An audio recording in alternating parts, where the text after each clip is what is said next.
સુરત શહેરની crime branch પોલીસે કાપડના વેપારીને ₹2.5 કરોડનો ચૂનો લગાવનાર પતિ પત્નીને ઝડપી।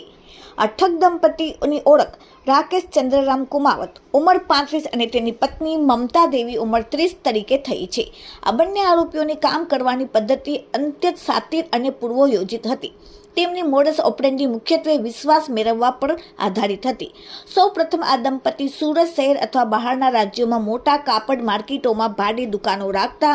શરૂઆતમાં તેઓ પોતાની પેઢીની મજબૂત શાખા ઊભી કરવા માટે વેપારીઓ પાસેથી નાના પાયે માલ ખરીદતા અને કાપડ માર્કેટના વણ લખાયેલા નિયમો મુજબ સમયસર પેમેન્ટ ચૂકવી દેતા હતા।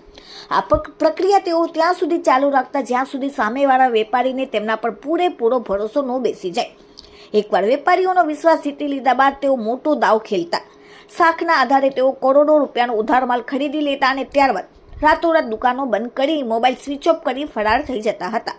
પોલીસ પકડથી બચવા માટે તેઓ વારંવાર પોતાના રહેણાંક બદલતા રહેતા હતા, જેથી પોલીસ તેમના સુધી પહોંચી ન શકે। આ કેસમાં સૌથી ચોંકાવનારી બાબત આરોપી રાકેશની ચાલાકી હતી।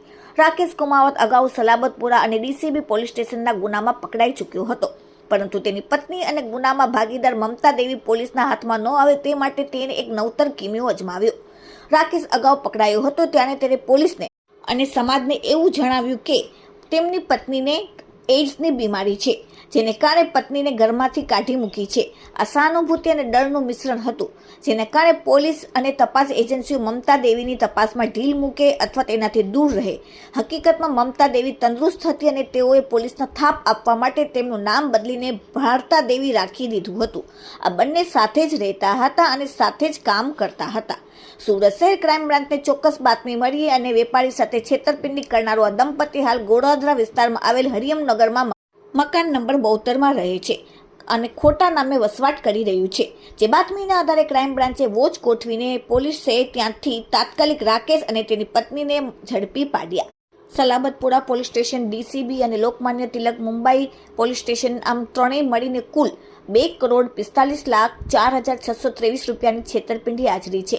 હાલમાં પોલીસે તમામ વિશે કાયદેસરની કાર્યવાહી હાથ ધરી। Bureau report, daily India TV.